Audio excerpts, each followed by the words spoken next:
Nick Tockert here with Nick Knows Nerf. And for once, we're actually covering a real deal Nerf blaster. This is the Nerf Pro Torrent. Now, this has been a bit of a controversial blaster. A lot of people like it, a lot of people don't. And I've noticed the line of who really, really likes it and who really, really doesn't is pretty cleanly split between those who got to go to Hasbro and see it early and probably had to sign all sorts of paperwork, and those who didn't. Now, the thing about this blaster is we need to stop bashing it as hard as we are for what it's not. So let's go into it, the good, the bad, and the ugly, and then we're going to talk about it. We'll start with the negative because I like to end on a positive. The most negative thing this blaster has going for it is a design choice. Of all the things that happen with this blaster, and it has a couple, the primary negative I am seeing first and foremost is the design choice of how this combination top prime, bottom prime rig is done for adults, especially men with facial hair.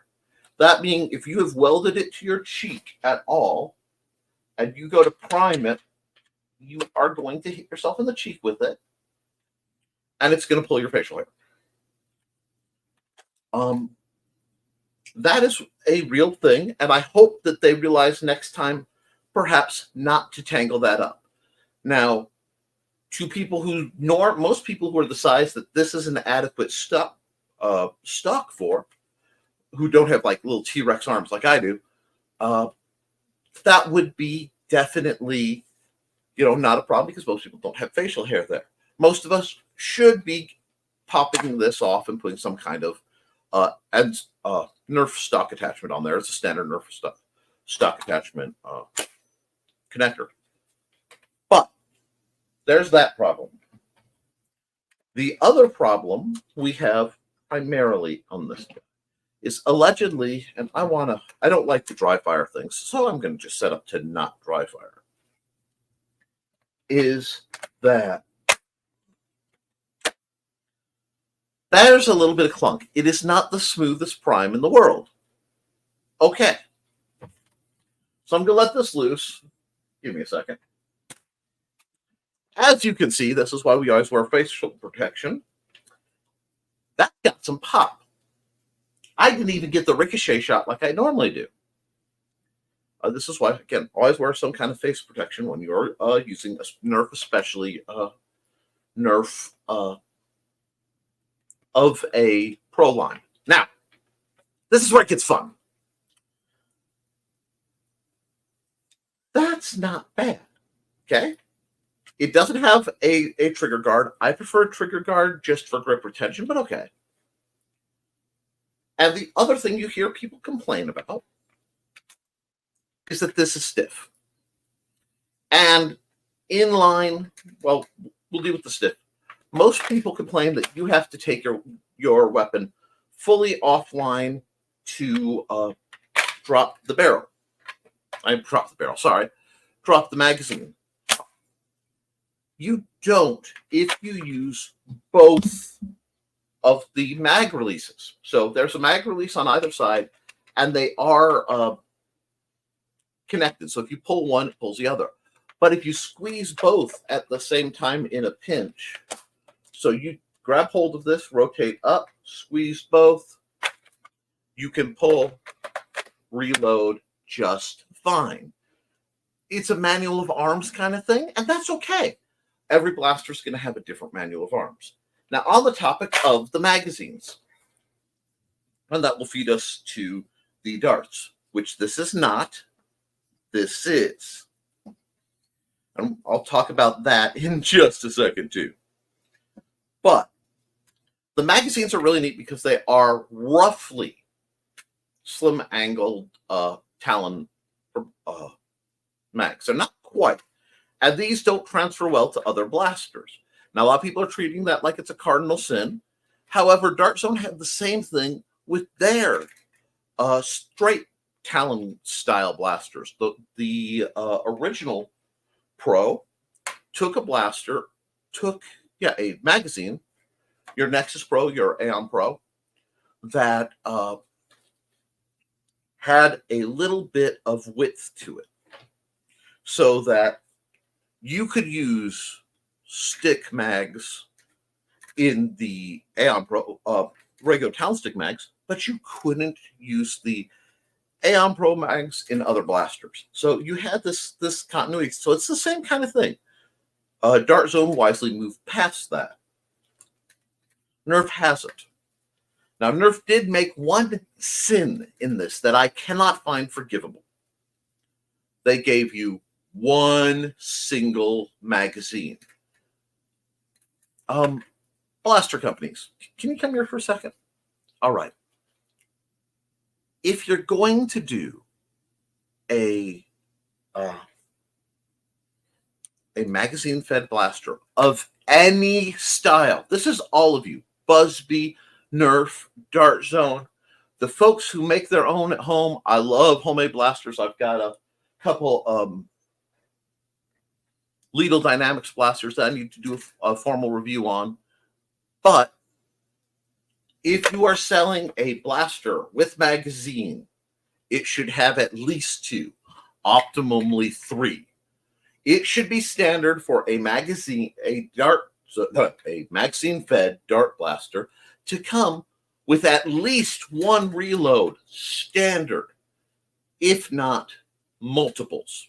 So this, while I love the iPro, it did come with good iPro. I just need prescriptions, especially when I'm streaming. This magazine should have had a buddy, and it really should have 2. Yes, it costs more. You either do that or you make sure that extra mags are on the shelf next to the blaster at a low cost. No individual magazine should have 2 digits in its price. We are at tight economy time. These injection molded magazines don't cost you that much to make. Okay. So I've harped on the negatives. I'm going to transition to the darts that come with it. These are not the AccuMod darts, for lack of a better word, that came with the Strife 2.0 or the Strife Pro. I can't quite remember the nomenclature on it. But it has a rubberized grip. It will run okay through a flywheeler. They are very glued on, so they are very sturdy. I do like that about them. This one actually seems to have extra glue, so that might be the one I repaired. But no, I mean these are fairly glued on. They're fairly consistent.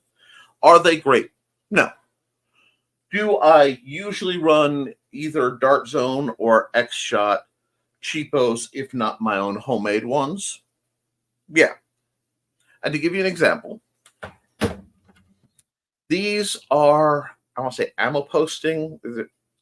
If you go on Amazon and you look up the 1,000 glow-in-the-dark darts, you'll find these guys. These are the hard tips. These will not run in a flywheeler worth a darn because the tip is the material's too smooth. But they're not bad, and they're really not too bad in a little Springer like this. I have a lot of them because I made them. This will eat them fairly well. Not complaining. It will run these.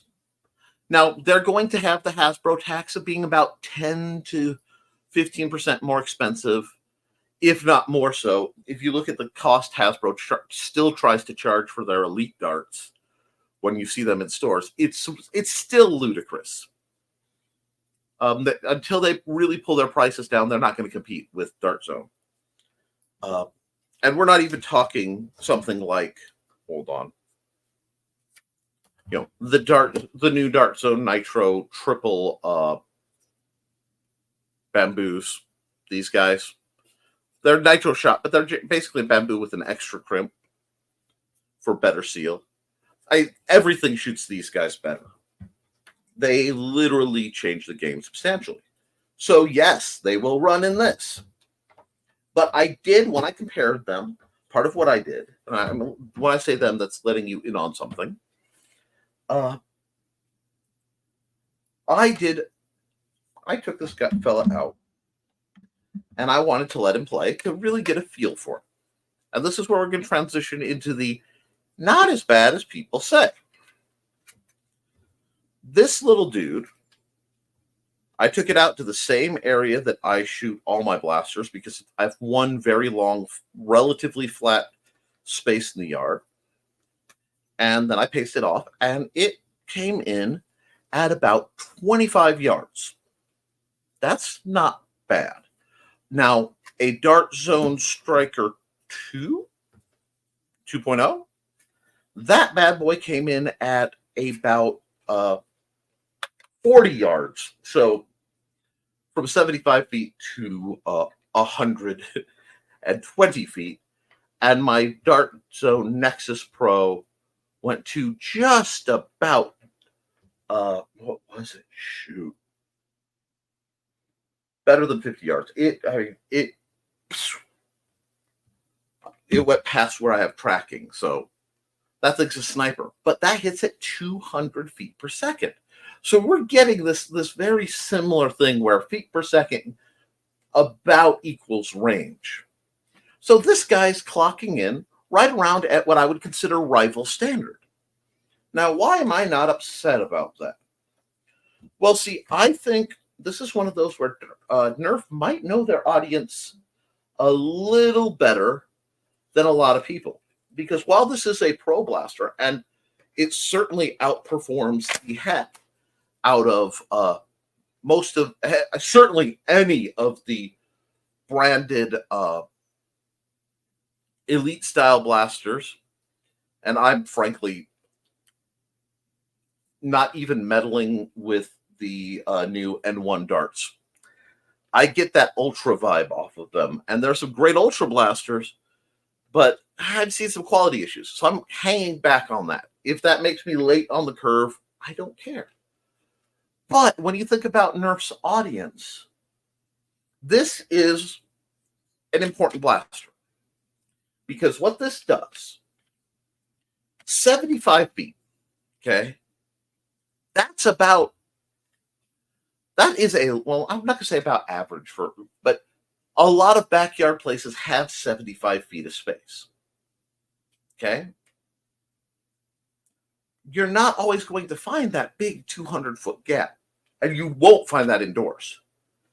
So you run into this problem with the pro blasters, and I run into it all the time, actually. If I am indoors or I'm in a smaller yard, they're way too much blaster at the range we're engaging at. And frankly, a lot of them hit like tanks. I want you to understand, I adore my Dart Zone Venom Pro. I adore it. It's probably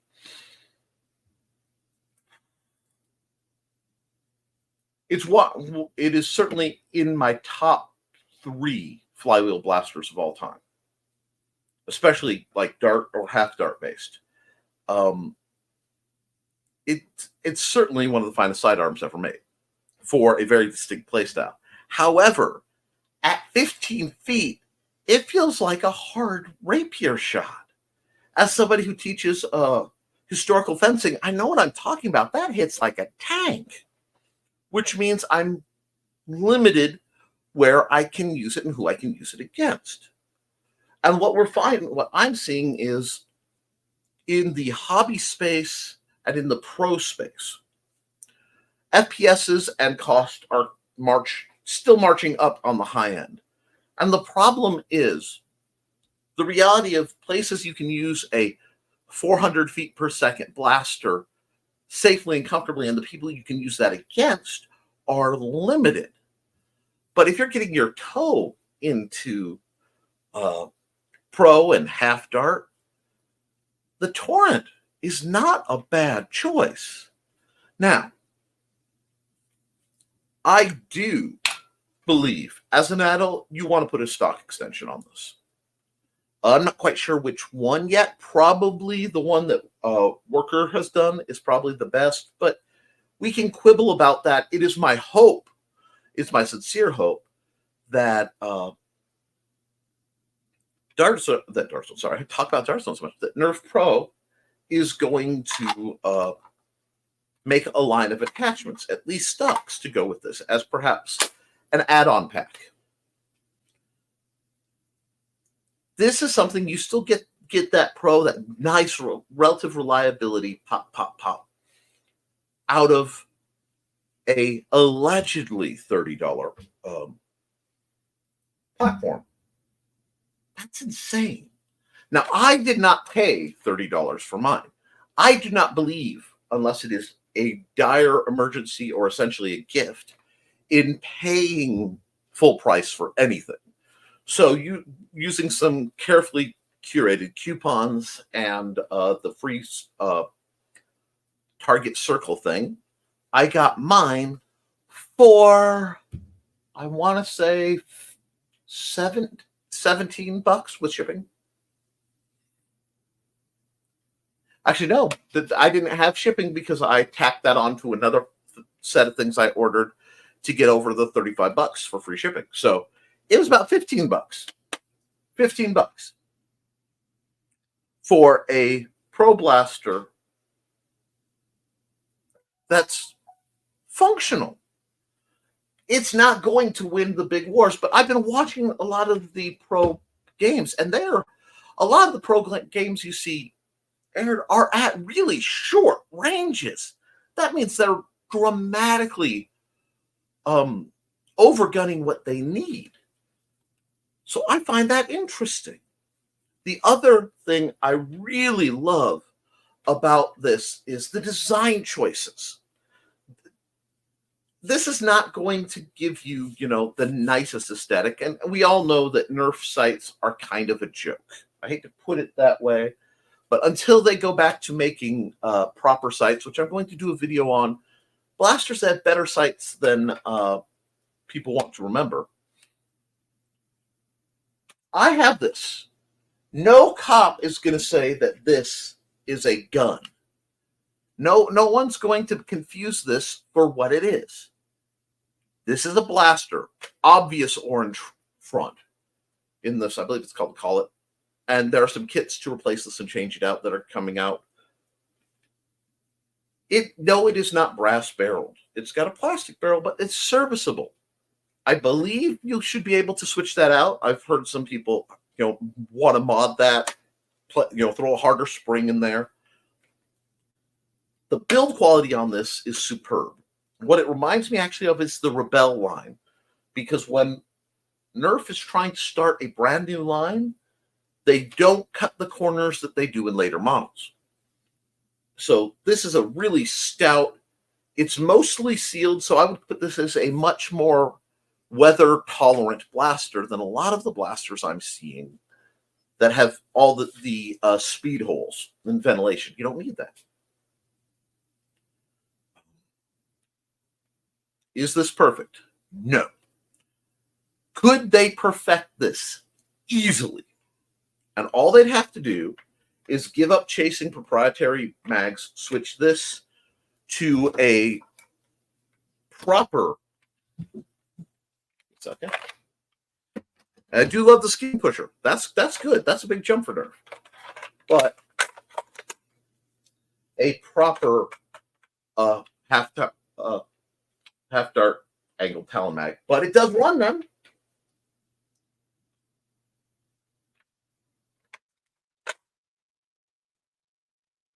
That would be fine. Cut this down. Make sure that you don't goof up this cheek weld. Perhaps include a stock. But all that's going to upgrade up the price. And this is meant to be an economic, get you in and get you hooked. And in that category, it succeeds. You can't hold it to full pro standards because that's not what they're actually aiming at. They are aiming at this for that early teens demographic that falls between standard Nerf blasters and the adults who are going to throw modded, the kind of money you would throw at either modded or at your Nexus Pros and things. It deserves more recognition than it gets. And at least mine has worked substantially better than the negative people have said about the blaster. And at the end of the day, full bird price, this is $30.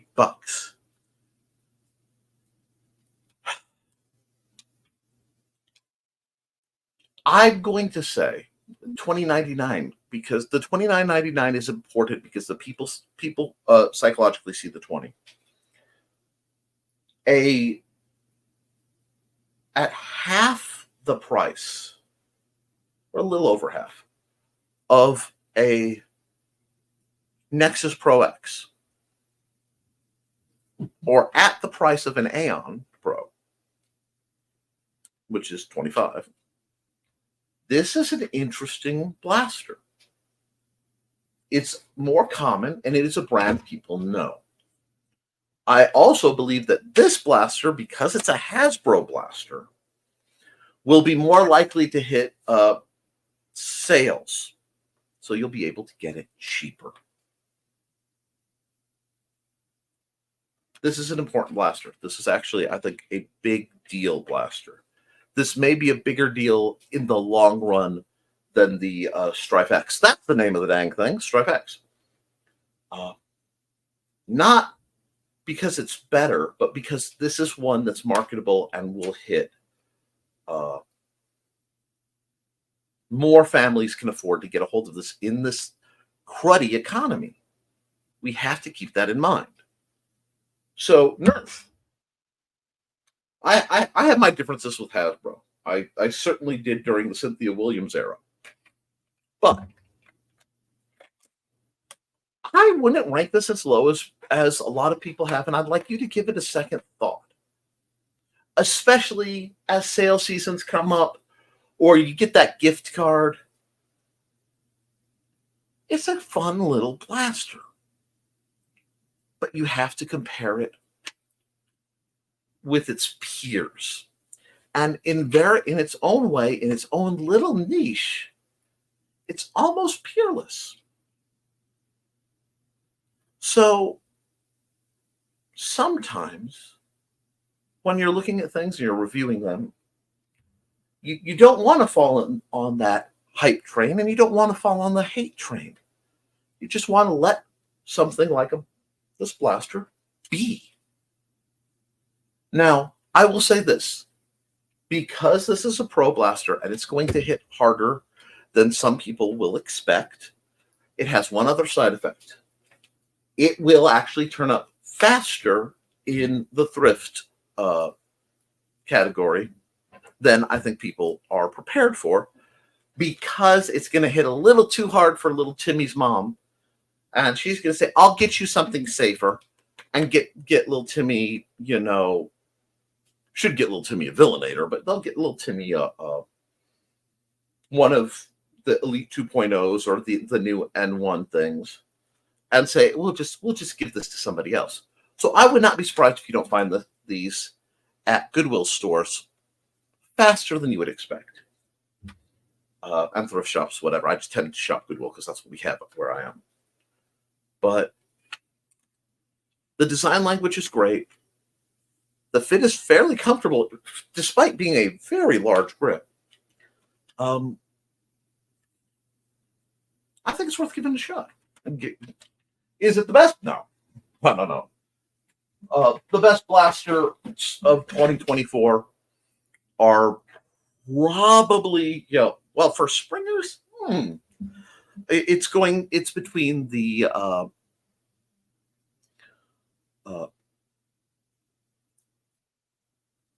Striker 2.0 and the Nexus Pro X. I have not tried the Aeon because I'm not a big fan of Top Prime. I mean, it really boils down to I don't like Top Prime blasters all that much. And as I've been in the field, I've gotten farther and farther away from top prime blasters, to the point that my big project coming up is to try to mod and resurrect this old Alpha Trooper.